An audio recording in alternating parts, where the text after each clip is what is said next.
ভারপ্রাপ্ত চেয়ারম্যান তারেক রহমান সাহেব, ওনার যে রক্ত এটা কোন কোয়ালিটির আপনারা একটু চিন্তা করেন।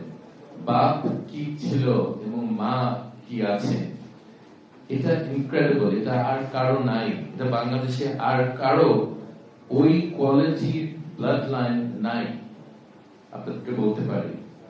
এবং আমরা সবাই ওনাকে সাহায্য করব একটা নতুন বাংলাদেশ গড়ে তুলতে। এবং আমার ধারণা উনি বিদেশে আছেন, এটা একদিক থেকে দুঃখজনক, আমাদের দেশের মানুষের কাছে নাই। আরেক দিক থেকে আমি এটাতে খুশি যে উনি বিদেশের সব কোয়ালিটি, সব প্রশাসনিক সব জিনিসগুলি উনি দেখছেন, শিখছেন এবং সেইগুলি বাংলাদেশে উনি আনবেন, আমি এটা আশা করি। তো আমি মনে করি ওনার ইংল্যান্ডে থাকারও দেশের মানুষের জন্য একটা লাভজনক জিনিস।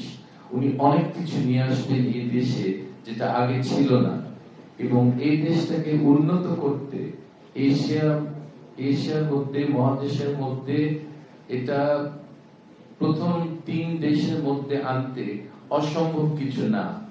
আপনারা ভাবছেন আমি কি রূপকথার মতো বলছি, এটা পরে দেখবেন। কিন্তু আমি 35টা দেশে কাজ করেছি প্রায় 40 বছর।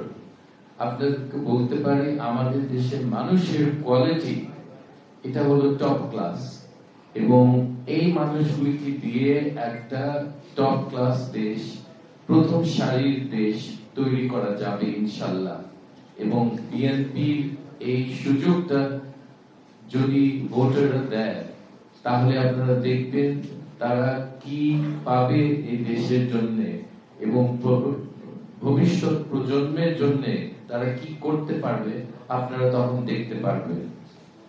আমি আশা করি আমার এলাকায় বাহুবল, নবীগঞ্জ বাহুবল, সেখানে আমার কাজ করার একটা সুবিধা হবে। এবং যদি ওনারা মনে করেন জাতীয় কোনো জায়গায় আমাকে কাজ করতে সুযোগ দেওয়া হবে, আমি চাই দেশের জন্য কাজ করতে। আমি খুব ভালো চাকরি ছেড়ে, আপনারা জানেন IMF এর চাকরি লাভজনক, লোভজনক একটা চাকরি, কিন্তু সেই চাকরি ছেড়ে আমি আসছি দেশের জন্য, দেশের মানুষের জন্য কাজ করার জন্য। এটা ছিল আমার বাবার স্বপ্ন, আমি আশা করি সেটা পূরণ করতে পারবো। আমাকে অনেক ধন্যবাদ সময় দেওয়ার জন্য। আমি এখন মহাসচিবকে বলবো জয়েন করেন।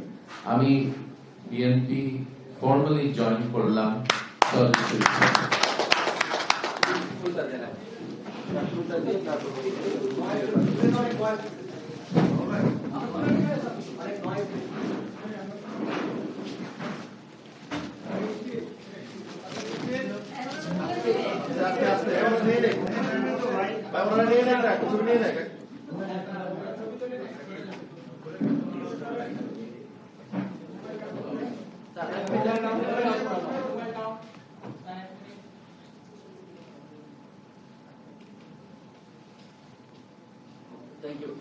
ধন্যবাদ।